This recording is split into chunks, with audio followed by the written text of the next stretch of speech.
때 오직 주님만 섬기는 교회와 성도가 됩시다. 함께 인사하겠습니다.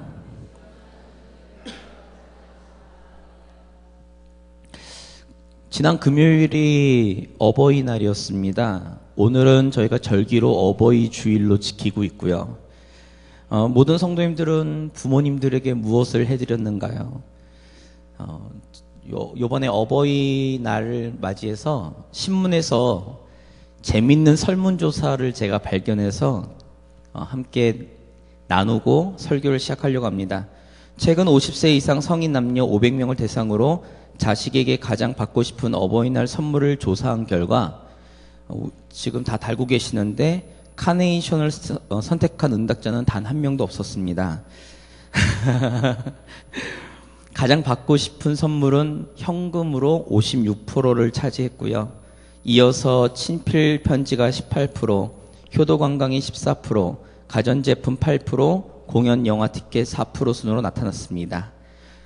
같은 그 질문으로 어버이날을 가족들과 함께 보낼 수 있다면 무엇을 하겠는가? 라는 질문에 응답자의 48%가 가족과의 여행을 선택했습니다. 가족과의 식사도 34%나 지지를 얻었고요. 이어서 집에서의 휴식이 12%, 영화 공연 관람이 6% 등으로 집계됐습니다. 그리고 어린이날 손주들의 재롱잔치를 보고 싶다고 답한 사람도 단 한 명이 없었습니다. 그러니까 자식들과 부모님들의 생각이 좀 다르죠. 그렇다면 다른 신문에 이런 설문조사가 나왔어요. 반대로 어버이날 기피 선물이 무엇인가라는 질문에 대한 답변도 있어서 제가 찾아봤습니다. 응답자 절반 이상이 어버이날 기피 선물 1위로 카네이션 한 송이로 감사 인사를 하는 것에 대한 그 서운함을 이유로 들면서 카네이션을 받기 싫다고 이야기했고요. 뒤를 이어 작동법이 까다로운 전자기기, 휴대폰, 스마트폰을 이야기하는 것 같습니다. 그것이 어버이날 받기 싫은 선물 2위에 올랐습니다. 부모님들이 가장 좋아한다라고 받고 싶다라고 이야기했던 현금이 의아하게도 3위에 차지했습니다. 그래가지고 기타 의견으로는 건강식품, 음식, 짧은 안부전화 등이 이렇게 기피 선물로 이렇게 답을 이었습니다. 제가 생각해 봤어요. 이 상반되는 두 가지 설문조사에서 가장 받고 싶은 선물로는 현금인데 또 기피하는 그 선물 3위가 현금입니다. 그래서 제가 좀 의아스러워서 그 이유를 좀 찾아봤어요. 이유를 찾아봤더니 받고 싶은 선물이 현금이 1위로 차지한 이유가 이겁니다. 경제적 능력 또한 경제적인 도움을 받을 곳이 없다 보니까 현금을 선호하게 되었다라고 말씀하고 있고요. 기피하게 된 이유에 대해서 3위를 차지한 이유가 무엇이냐면 성의가 없다는 거였어요. 마음이 느껴지지 않는다는 것이 그 이유였습니다. 그래서 제가 두 가지 설문조사를 보면서 제 나름대로 결론을 내린 게 뭐냐면, 부모님들에게는 어떤 형식적인 거를 해드리는 것보다 그 마음을 진짜로 원하시고 계신 거 아닌가, 이 생각을 제 나름대로 했습니다. 그래서 5월 8일이 어버이날이라서 저는 금요기도회를 섬겨야 되니까 어제 갔다 와서요.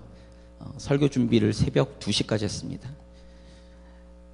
제가 먼저 부모님과 함께 이 시간을 보내고 이 말씀을 전해야 될 것 같아가지고 우선순위를 그쪽으로 먼저 두고는 제가 오늘 이 자리에 좀 초췌하지만 이렇게 다크서클을 함께 제가 이렇게 설교를 하게 되었습니다.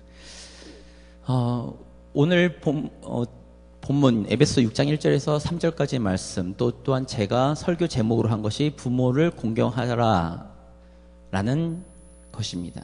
10계명에도 보면 제5계명 사람에게 관련된 첫 번째 계명으로 내 부모를 공경하라 라고 나와 있습니다. 그런데 지금까지 들으셨던 부모 공경에 대한 설교와 가르침과는 좀 상반된 이야기를 오늘 제가 하려고 합니다. 지금까지 들으셨던 설교와는 전혀 다를 거니까 마음의 준비를 하시고 들으셔야 합니다. 부모님들을 왜 공경해야 된다고 생각하십니까? 제가 우리 성도님들에게 여쭤보고 싶어요.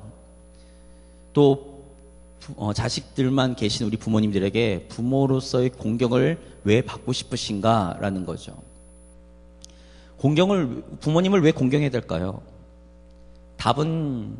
정답은 이겁니다. 하나님의 말씀이니까 그렇죠. 하나님께서 우리에게 명령하셨으니까 그렇게 해야죠. 그게 맞습니다. 그런데 진짜로 그것이 더 중요한가라는 거예요. 하나님의 말씀이니까 공경해야죠. 근데 공경하는 것이 어떤 우리의 신앙의 자세로부터 시작되는가가 중요하다고 봅니다. 저는 계속 지금 3주 동안 우리의 자세에 대한 부분들을 계속 제가 설교를 이 앞에서 했어요. 오늘 말씀을 한번 다시 보겠습니다. 2절, 3절 같이 읽겠습니다. 내 아버지와 어머니를 공경하라. 이것은 약속이 있는 첫 계명이니 이로써 내가 잘되고 땅에서 장수하리라. 우리 성도님들은 오늘 6장 2절, 3절 읽으시면서 어디에 가장 포커스가 맞춰지시나요? 어디에 포커스가 맞춰지십니까? 2절에 부모를 공경하라에 포커스가 맞춰지십니까? 아니면 3절에 내가 잘되고 땅에서 장수하리라에 포커스가 맞춰지십니까? 한번 생각해 보세요. 지금 앉아 계신 우리 성도님들은 과연 부모를 공경하라에 포커스가 맞춰져서 이 말씀이 보이는지, 아니면 그 뒤에 있는 내가 잘되고 땅에서 장수하는 것에 내가 포커스가 맞춰지는지. 저는 오늘 이렇게 말씀드리고 싶어요. 하나님의 말씀을 순종한다는 것 굉장히 중요합니다. 하나님의 말씀을 따라서 하나님의 말씀대로 사는 것 굉장히 중요합니다. 그런데 그 겉으로 보여지는 행위가 하나님께서 정말 기뻐하시는 것이겠는가라는 거예요. 잠언 16장 2절에 이렇게 기록하고 있습니다. 사람의 행위가 자기 보기에는 모두 깨끗하여도 여호와는 심령을 감찰하시느니라 라고 말씀하고 있죠. 우리의 행동과 우리의 행위가요, 내가 보기에, 내 자신이 보기에 의롭고 선한 것이, 그리고 깨끗하게 보여도 우리의 마음속을 감찰하시는 하나님께서 보실 때 우리의 마음속에 있는 그러한 잘못된 것이 있다면 우리의 행동과 우리의 행위적인 부분들을 하나님께서는 거절하신다는 것을 우리 성도님들이 좀 아셔야 됩니다. 창세기 3장에 아담과 하와가 타락했어요. 타락한 이유가 무엇인지 아세요? 그것은 자기 자신의 욕심을 따라 자기가 하나님처럼 되고 싶은 마음 때문에, 그래서 그들은 선악과를 따먹고 범죄했습니다. 바울 사도는 로마서에서 이렇게 얘기했어요. 우리의 죄는 우리의 욕심으로부터 시작한다고요. 저는 오늘 우리 성도님들에게 말씀하고 싶은 건 이겁니다. 뭐냐면 부모를 공경해야 됩니다. 부모를 공경해야 돼요. 근데 부모를 공경하는 이유가 무엇이냐가 중요하다고 저는 생각합니다. 부모를 왜 공경해야 되는가? 하나님의 말씀에 내가 순종하니까 하나님께서 내가 부모를 공경하는 그 마음, 그 모습을 보시고 하나님께서 내가 잘되고 내가 땅에서 장수하는 축복을 주시니까 내가 부모에게 잘해야겠다라고 생각하시는 모든 성도님들이 계신다면 지금 이 시간 그 생각들을 내려놓으셔야 됩니다. 그것은요, 내 욕심을 따라 행하는 행동이에요. 내 욕심을 따라 행하는 행동이고, 내가 축복받기 위해서 부모를 공경하는 그 모습이 다른 사람들이 볼 때에도 그 모습은 잘못된 것이라고 인정할 겁니다. 그런데 심령을 감찰하신 하나님께서 보실 때 우리의 마음으로부터 우러나오는 그 공경과 사랑이 아닌 나의 유익을 구하기 위해서, 나의 축복을 위해서 투자하는 투자의 개념으로 우리가 생각하고 있다면요, 그것을 가장 먼저 아실 분이 누구냐면 부모들입니다. 여기 부모님들 계시지만 생각해 보세요. 자녀들이요, 나에게 잘해요. 겉으로 볼 때 잘해요. 때때마다 무엇인가를 해줘요. 그런데 그것이 정말 고마우신가요? 그렇다면 아까 이야기했던 것 중에 받고 싶은 것 1위 현금인데 왜 기피하는 선물 3위가 현금일까? 생각해 보셔야 됩니다. 왜 카네이션을 받고 싶지 않은가?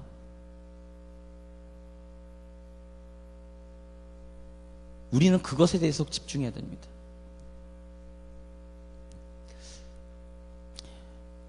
우리가 하나님 앞에 하나님의 마음을 가지고 살고 우리가 하나님 앞에 하나님을 주인으로 모시는 삶을 살 때 우리에게 주어지는 것은 우리가 따라가는 건 뭐냐면 하나님의 마음이에요.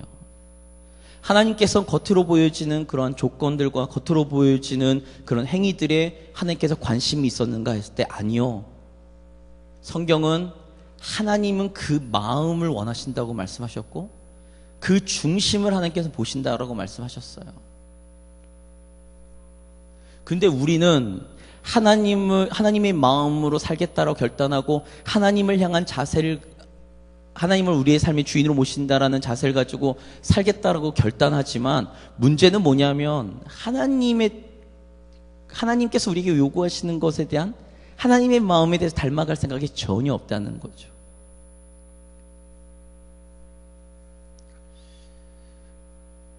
오늘 우리가 부모를 왜 공경해야 되는가라고 생각할 때 우리는 부모가 가지고 있는 그 무엇, 성경에서 하나님께서 약속하신 그 약속들을 일단은 젖혀두고라도 우리의 근본이기 때문에 그렇습니다. 또한 우리를 위해 수많은 희생들을 하셨던 그 희생 때문에 그렇죠. 지금 내가 이곳에 내가 지금 이 모습으로 쓸 수 있었던 것은 부모의 헌신과 부모의 뒷바라지가 있었기 때문에 그렇습니다. 때로는 세상 사람들이 질책하고 비난할다 할지라도 부모가 우리의 방패막이가 되어주고 울타리가 되어줘서 같이 아파하고 같이 슬퍼하고 그러한 모든 여정들을 겪어왔기 때문에 저와 우리 성도님들이 지금 이 자리에 이 모습으로 우리가 그나마 살고 있는 거죠. 근데 우리는 자꾸만 다른 것에 관심이 있는 거죠. 어버이날을 맞이해서 정말 가슴 아픈 뉴스가 하나 더 나왔습니다. 그 뉴스가 뭐냐면 연세 드신 노인들에게 노인 폭력의 70% 80%가 친족이랍니다. 그 중에 40%가 아들이고요. 또 막 가슴 아픈 뉴스가 있었어요. 그 뉴스가 뭐냐면 재산 상속을 위해서 40대의 아들이 자기의 어머니를 죽이려고 들었던 사건이고요.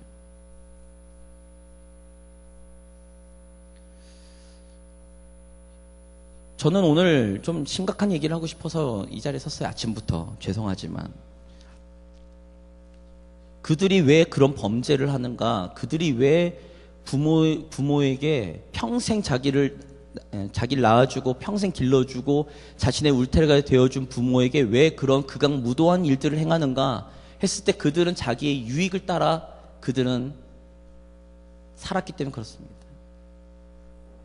근데 우리는 허울 좋게 그리스도인이고 하나님의 자녀고 예배드린다고 해서 고상하게 하나님의 축복을 받을 거니까 하나님께서 해주실 것이니까 하는 마음만 가지고 우리가 지금 어버이날 어버이 주일을 대하고 있다? 그들과 뭐가 다른가요? 그들과 다른가요? 아니요. 다르지 않습니다. 왜냐하면 그들도 자기의 유익을 따라 살고 나도 지금 나의 유익을 따라 살기 때문에 그렇습니다. 오늘 말씀에 바울이 에베소 교회에게 이야기할 때 약속이 있는 첫 계명이니까 중요한 게 아니에요. 이것은 뒤에 어쩔 수 없이 붙인 얘기고요. 1절이 가장 중요한 얘기입니다. 1절을 같이 읽겠습니다. 자녀들아, 주 안에서 너희 부모에게 순종하라. 이것이 옳으니라. 자, 바울 사도가 에베소 교인들에게 권면하는 게 이거예요. 자녀들아, 주 안에서 너희 부모에게 순종해라. 이것이 뭐라고요? 옳으니라.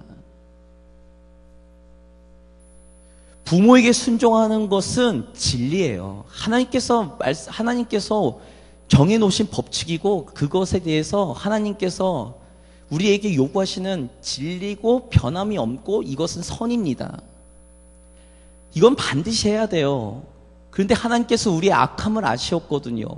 우리의 연약함과 우리의 그런 악행들을 아셨어요. 우리의 죄성을 아셨죠. 그래서 2절 3절을 하나님께서 또한 바울이 우리에게 권면하고 있는 겁니다.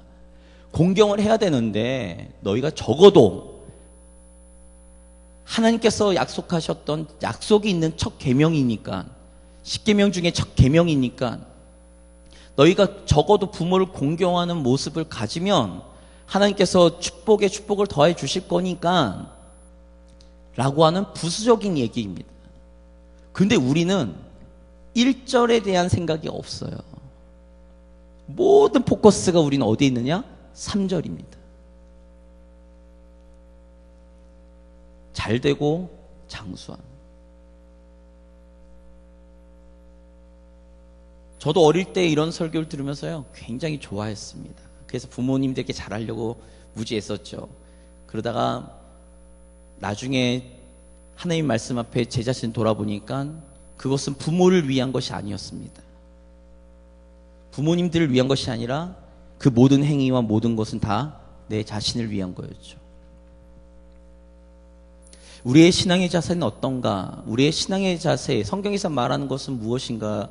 이것이 되게 중요합니다. 우리가 판단자가 되고 우리의 유익을 따라 우리가 보이는, 그래서 성경에서 이렇게 기록하고 있어요. 사람이 자기 눈에 보이는 것을 쫓아, 또 다른 말로는 죄에 대해서 이야기할 때 눈에 좋게 보이는 대로 행하다라는 표현을 자주 씁니다. 내 눈에 좋게 보이는 대로 행하는 것, 그것이 성경에서는 죄라고 이야기하고 있어요.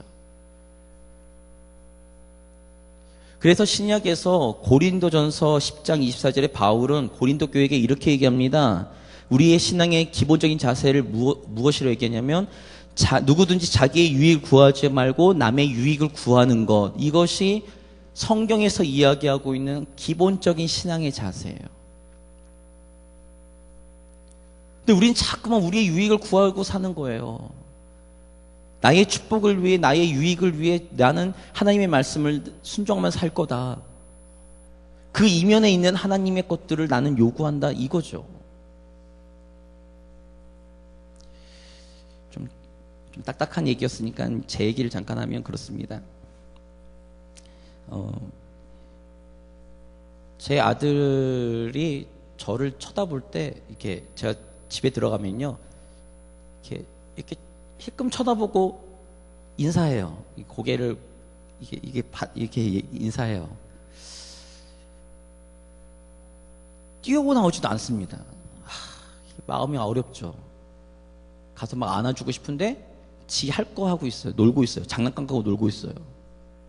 그런데 제 아들이요, 저를 심하게 반길 때가 있더라고요. 제 아들을 위한 선물이 제 손에 들리면요, 저 멀리 있다가도 막 달려옵니다. 그러면서 배꼽 인사를 해요. 아빠 다녀오셨어요? 하면서.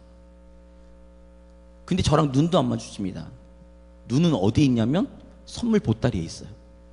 제 손에 있어요. 빨리 달라 이거죠. 그 모습 보면서요, 내가 어릴 때부터 내가 모태 신앙이긴 한데 나는 하나님 앞에 나올 때 이런 모습은 아니었을까, 이 생각을 너무 많이 갖습니다. 부모가 좋아서 와야 되는데요, 부모에게 무엇인가를 얻기 위해서 오는 거예요. 그러면 얻을 게 없으면 어떻게 할까요? 그러면 신경도 안 쓰는 거죠. 우리가 그리스도인이라고 세상 사람들과 다른가요? 다르십니까 지금? 우리가 부모를 공경해야 될 이유, 우리가 부모에 대해서 하나님의 말씀을 순종하는데 그 겉으로 보여지는 그런 어떤 행동들에 대해서만 우리가 생각하고 있다면 그거는 우리는 하나님을 기만하는 것이고 부모를 기만하는 행위입니다.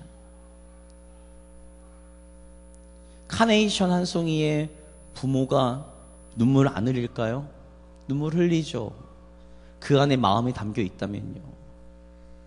그런데 마음이 아니라 행위이기 때문에, 그냥 을에 행하는 행동이기 때문에 그렇습니다. 그러니까 싫어하는 거예요. 거저 때운다는 생각을 가지니까요. 여기 계신 부모님들, 연세가 되신 분들한테 제가 여쭤보고 싶은 게 이런 거예요. 저는 제 아들이 어린이집에서 만들어놓은, 지 손으로 만들어놓은 그 카네이션 봤을 때 진짜 고맙더라고요. 근데 제 아들이 원해서 그렇게 한 게 아니잖아요. 선생님이 시키니까 어찌 그냥 같이 이렇게 해가지고 저한테 그냥 띡 준 거거든요. 애가 어리니까 고맙죠.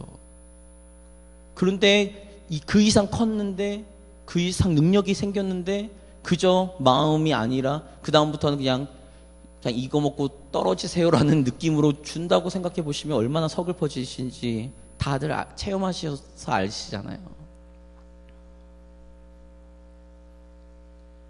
우리의 행동들은 지금 과연 어떻게 있는가? 우리는 지금 행동에, 눈에 보이는 것에 집중하고 있는가? 우리의 안에 깊숙이 있는 우리의 중심을 우리는 지금 살펴보고 있는가? 저는 오늘 우리 성도님들과 저는 우리의 중심을 좀 살펴봤으면 좋겠습니다. 만약에 우리가 하나님의 말씀대로 순종한다고 하면서 그 이면에 있는 축복에 대해서, 그 이면에 있는 우리의 유익 때문에 무엇인가를 한다면 오늘 우리는 하나님 앞에 회개해야 됩니다. 또한 부모님들에게 용서를 구해야 되고요. 공경이라는 그 단어 자체는 마음으로 존경을 표하고 마음으로 사랑을 나누는 것을 의미합니다.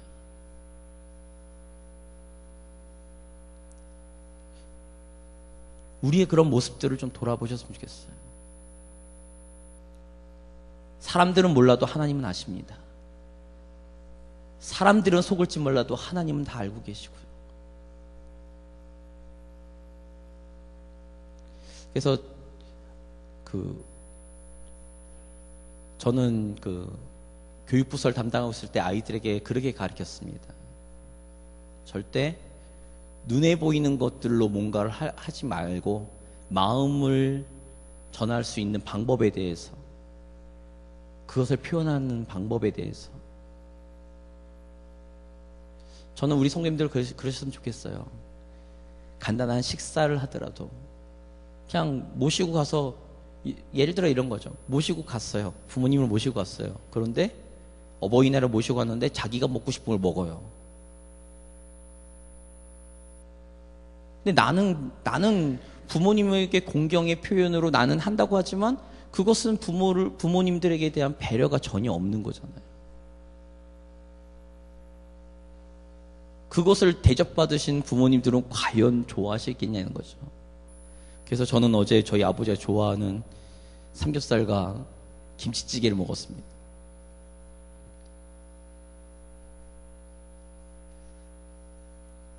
작은 걸 하나를 하더라도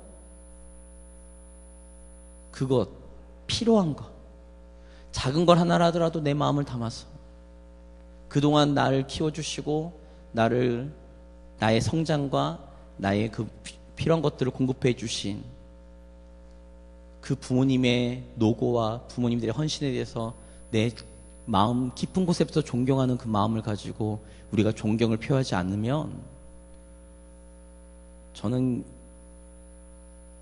그건 그리스도인의 모습이 아니라고 생각합니다. 우리의 모습을 누가 보고 자라는 줄 아십니까? 아이들이 보고 자랍니다. 아이들이 똑같이 합니다. 그래서 생각해봤어요. 말씀을 준비하면서 생각해봤습니다. 제 아들이 저한테 그런 마음을 가지고 한다? 그러면 저는 아들을 안 볼 겁니다. 호적에서 파버릴 겁니다. 아니, 그게 제 진짜 지금 마음이라고요. 왜냐면 기만하는 것처럼 보여서 그래요.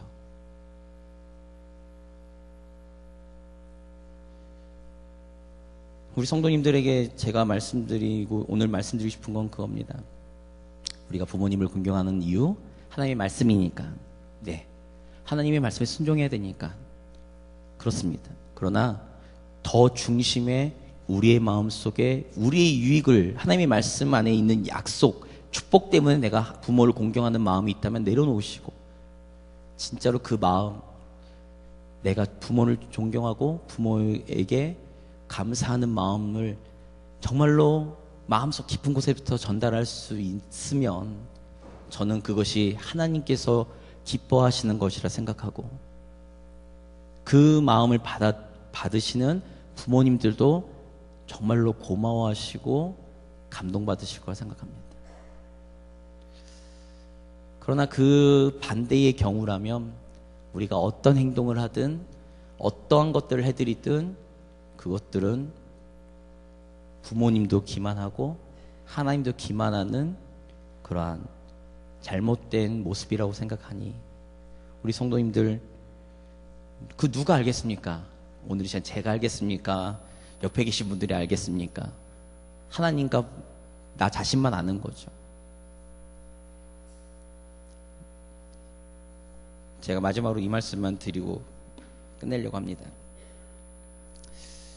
부모님들 같은 경우 자녀들이 형편도 다 아시잖아요. 자녀들이 어떻게 살고 있는지, 어떤 모습으로 살고 있는지.